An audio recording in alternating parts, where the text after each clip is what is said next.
जहां chief minister के जाते हुए पांव जगमगा रहे थे, वहां आनंद मोहन और लवली आनंद औरत होके गई। लेकिन राष्ट्रीय जनता पार्टी इतना बड़ा नाम उफ तक नहीं बोला और वो व्यक्ति मारा गया, जिसे मरते दम तक शहाबुद्दीन मेरे मुंह से नाम निकल रहा है, नेता मानेगा। आरजेडी ने अपना पत्ता खोल दिया है। हमने कहा कि पत्ता खुलने के साथ खुल चुका है, चिंता मत। हम सबसे ज्यादा जाएंगे मुसलमानों को, उनको कहेंगे कि MY समीकरण को परखो।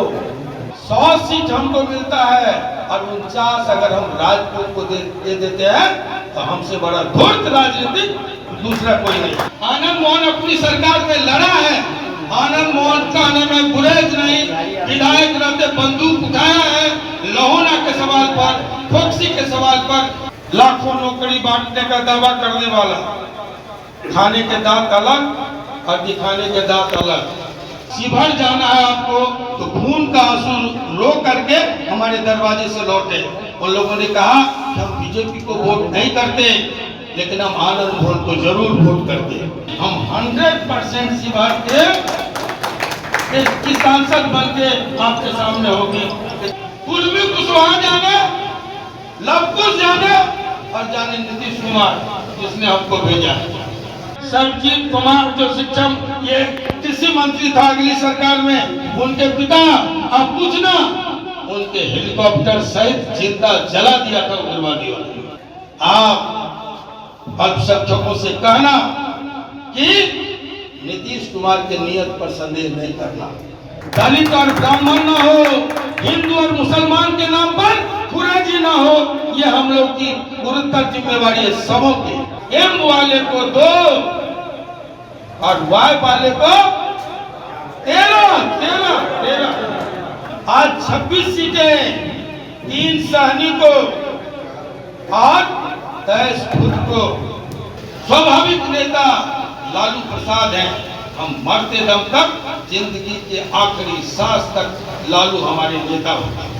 कब्रिस्तान को कबीर स्थान का करके दंगे भड़काने की कोशिश हुई, वो बीजेपी की सरकार नहीं, वो बजरंग दल के कार्यकर्ता नहीं थे, वो RSS के स्वयंसेवक नहीं थे, वो MY समीकरण के लोग थे। क्या आनंद मोहन को मरना पड़ा? आनंद मोहन खड़ा हुआ था तब जब 400 से ज्यादा पठान मारे गए थे इमामगंज कोठी चतरा के इलाके में। आनंद मोहन गया, जब आनंद मोहन का भाषण हुआ, क्लैपिंग नहीं होती थी, गोलियां चलती थी। 51 और 49 का जो गेम है लोकतंत्र का, लवली आनंद जीती तो निश्चित तौर पर 49 और 51 के खेल में नहीं पड़ेगी। हम 100% शिवहर की सांसद बन के आपके सामने होगी, इतना मैं भरोसा दिलाता हूँ। ये ढाका का इलाका है, आप जिसे माइनस समझते हैं मैं उसे प्लस समझता हूँ। जो उम्मीदवार आई है मुझको लोगों ने कहा पटेल टोला चलिए, हमने कहा 3 के यहाँ नहीं जाएंगे, वैश्यों के यहाँ नहीं जाएंगे, कुर्मियों, पटेलों और कुशवाहों के यहाँ नहीं जाएंगे और राजपूतों के यहाँ नहीं जाएंगे।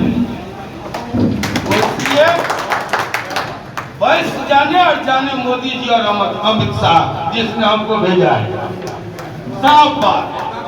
पटेल जाने, कुर्मी कुशवाहा जाने, लवकुश जाने और जाने नीतीश कुमार जिसने हमको भेजा है।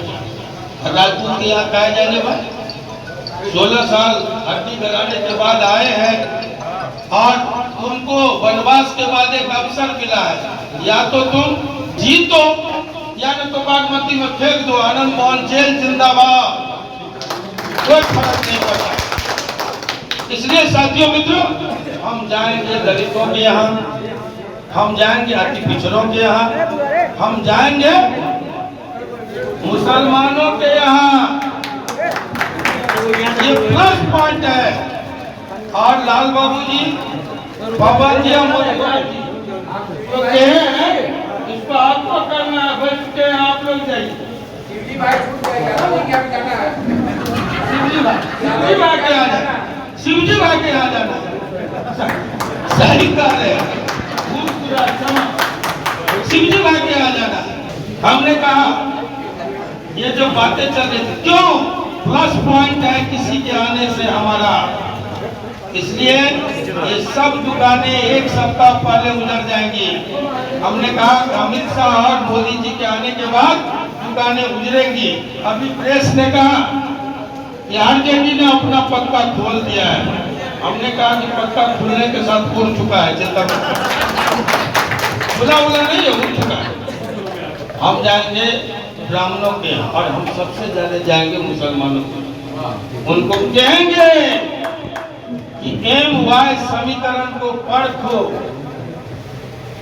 अगर आनंद मोहन बिहार पीपुल्स पार्टी चलाता है और 100 सीट हमको मिलता है और 49 अगर हम राजपूत को दे देते हैं तो हमसे बड़ा धूर्त राजनीतिक दूसरा कोई नहीं। और ऐसा बिहार में हुआ है साथियों। आज 26 सीटें 3 सहनी को और 23 खुद को अगर बांटने का जिम्मा मिला तो M वाले को 2 और Y वाले को 13। एक और जोड़ी है ना, वो जमुई वाली और यादव की पत्नी 13। इसलिए आंखें खोलिए, ये छलावा है। हमने कहा कि याद करो एक व्यक्ति मर्द था इसी बिहार में, उसने कहा कि हमारा नैसर्गिक नेता लालू प्रसाद, स्वाभाविक नेता लालू प्रसाद हैं। हम मरते दम तक, जिंदगी के आखिरी सांस तक लालू हमारे नेता होंगे। और दूसरी तरफ का ये जो मुख्यमंत्री है वो परिस्थिति जन्य है, याद कीजिए, परिस्थिति जन्य। और दूसरा हमारा स्वाभाविक नेता है जिसे मरते दम तक, साहबुद्दीन मेरे मुंह से नाम निकल रहा है, नेता मानेगा। मरने की बारी आ गई, कोरोना संक्रमित हुए, हॉस्पिटल गए, पत्नी जिंदा है, बेटा जिंदा है, ये आनंद मोहन नहीं कहता। आप जाके उनसे पूछिए, हमारे पास मैसेज आए हैं साथियों, उनसे पूछिए। नया नेता, उभरता सितारा, लाखों नौकरी बांटने का दावा करने वाला, खाने के दांत अलग और दिखाने के दांत अलग। कमीशन के कारण, कमीशन खोरी और वसूली के कारण ये सरकार चली गई, इसको स्वीकारता नहीं है। वसूली के कारण जो मैं कह रहा हूं साथियों मित्रों, सर पटक के पत्नी और बेटा उस दरवाजे पर जिसका नाम फिटकिड़ी जाए, वो प्रवक्ता जो हर एक बात में बड़ी लंबी चौड़ी टींगे मारता है, उसी के घर में नवोदित नेता थे दिल्ली में, सर पटक के बिलक के लौट आई, लेकिन जीभ गल गया, उठ तक नहीं किया। कहना सिर्फ इतना था कि हमारे नेता को मारने की साजिश हो रही है। आप भी जानते हैं वो एनकाउंटर रुक जाता है जब प्रेस चिल्लाता है कि फलाना व्यक्ति को, कोई नेता बोलता है कि फलाना व्यक्ति को पुलिस उठा ले गई है और एनकाउंटर की संभावना है, एनकाउंटर रुक जाता है। लेकिन राष्ट्रीय जनता पार्टी इतना बड़ा नाम उफ तक नहीं बोला और वो व्यक्ति मारा गया। स्वाभाविक मौत नहीं मरा, जिसने कहा हमारे स्वाभाविक नेता। साथियों मित्रों, दोस्ती और दुश्मनी में कहते हैं प्यार और जंग में सब कुछ जायज है। दुश्मन से आप जब आमने सामने लड़ रहे हैं तो वो जायज है, लेकिन आनंद मोहन झेला है, आनंद मोहन अपनी सरकार में लड़ा है। आनंद मोहन कहने में गुरेज नहीं, विधायक रहते बंदूक उठाया है, लोहना के सवाल पर, फोक्सी के सवाल पर, झांझरी के सवाल पर, जहां कब्रिस्तान को कबीर स्थान का करके दंगे भड़काने की कोशिश हुई, वो बीजेपी की सरकार नहीं, वो बजरंग दल के कार्यकर्ता नहीं थे, वो आरएसएस के स्वयंसेवक नहीं थे, वो MY समीकरण के लोग थे। जहां आनंद मोहन को मरना पड़ा, नीतीश कुमार आए, एक चुटकी में इस विवाद को ही खत्म कर दिया कि कब्रिस्तान और कबीरस्तान। बाउंड्री कर दिया। इसलिए आप नीतीश कुमार को वोट दीजिए। आप जाइए, कहिए, मैं प्रधानमंत्री की बातों को, नीतीश कुमार की उपलब्धियों को आज नहीं गिनाऊंगा, सारे वक्ता गिना चुके हैं, लेकिन मैं अल्पसंख्यकों को आंखें में आंख डाल के वोट आप जिसको देना हो जाके पान खाना, मेरा मैसेज। लेकिन आनंद मोहन बेबाकी से कह के गया कि कौन इन दंगों के कारण थे, वजह थे। आनंद मोहन खड़ा हुआ। आनंद मोहन खड़ा हुआ था तब जब 400 से ज्यादा पठान मारे गए थे इमामगंज, कोठी, चतरा के इलाके में। झारखंड और बिहार एक था। आनंद मोहन गया था वैशाली से, लवली आनंद जीती थी 400 बेवाओं के साथ। बुर्कापोश रोहेला पठान जो कभी दहलीज नहीं लानी थी, उसके साथ लवली आनंद, राजबाला वर्मा चहेती थी उस समय के मुख्यमंत्री के। एक दिन नहीं मानी, 2 दिन नहीं मानी, 3 दिन नहीं मानी। आनंद मोहन गए इमामगंज कोठी के इलाके में और लाल लश्कर के साथ। आगे की बात भी आप समझ सकते हैं कि कैसे गए थे। सैकड़ों की संख्या में हम लोग गए। तमाम पठान निकले, तमाम मुसलमान निकले। ट्रैक्टर जले हुए खेतों में पड़े थे, चिमनियों में आग फूंक दिए गए थे और हजारों एकड़ जमीन नाबाद पड़ी हुई थी। आनंद मोहन गया। जब आनंद मोहन का भाषण हुआ, क्लैपिंग नहीं होती थी, गोलियां चलती थी। निकले लोग, हमने टक्कर लिया, हम लोगों ने लड़ना सिखाया, संघर्ष के रास्ते को अख्तियार किया और वहां सनलाइट सेना नाम की एक संगठन खड़ी हुई। और साथियों मित्रों, आज जब हम औरंगाबाद जाना चाहते थे तो उसके पीछे यही कहानी है। वो जब मुझे कहा गया शिवहर जाना है आपको, तो खून का आंसू रो करके हमारे दरवाजे से लौटे। उन लोगों ने कहा कि हम बीजेपी को वोट नहीं करते, लेकिन हम आनंद मोहन को जरूर वोट करते। और साथियों, क्योंकि हमको कर्जा चुकाने की बारी आई थी, जिससे हम वंचित रह गए। साथियों मित्रों, वो भी कोई बीजेपी की सरकार नहीं थी तब 400 लोग मारे गए।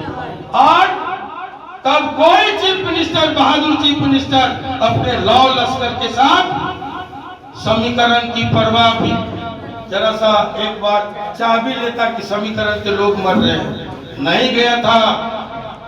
एक व्यक्ति गए थे, सरजीत कुमार, जो शिक्षा ये कृषि मंत्री था अगली सरकार में, उनके पिता, आप पूछना, उनके हेलीकॉप्टर सहित जिंदा जला दिया था उग्रवादियों ने। ये सच है। लेकिन वहां जहां चीफ मिनिस्टर के जाते हुए पांव जगमगा रहे थे, वहां आनंद मोहन और लवली आनंद औरत होके गई। इसलिए आप अल्पसंख्यकों से कहना कि नीतीश कुमार के नियत पर संदेह नहीं करना। नीतीश कुमार कभी भी सेकुलरिज्म से समझौता नहीं किया है, यही सच है। और आनंद मोहन भी, मैं यहाँ राष्ट्रीय जनतांत्रिक गठबंधन के बीच बोल रहा हूँ कि हमारा संविधान धर्मनिरपेक्ष संविधान है, हमारा संविधान समाजवादी संविधान है, हमारा संविधान लोकतंत्रात्मक गणराज्य है। और ये किसी को भी अपने बोली से, आचरण से आघात, ठेस पहुंचाने की इजाजत नहीं देता। साथियों, इसलिए जब लवली आनंद जीतेगी तो शिवहर के द्रुत विकास के साथ हमारी गुरुतर जिम्मेवारी होगी कि यहाँ कभी अगड़ा और पिछड़ा ना हो, दलित और ब्राह्मण ना हो, हिंदू और मुसलमान के नाम पर खुरेजी ना हो। ये हम लोग की गुरुतर जिम्मेवारी है, सबों की, माननीय विधायकों की। और मैं किसी की शिकायत नहीं करता। इन लोगों ने दिखाया है, एनडीए ने बताया है, ये बड़बोले सेकुलरिज्म के झंडा बरदार के समय में मैं गिनाऊंगा 450 दंगे हुए, जिसमें सीतामढ़ी भी एक है। लेकिन एनडीए की सरकार में, मोदी जी की सरकार में, न केवल बिहार, नीतीश कुमार की सरकार में न केवल बिहार, हिंदुस्तान दंगा भूल गया।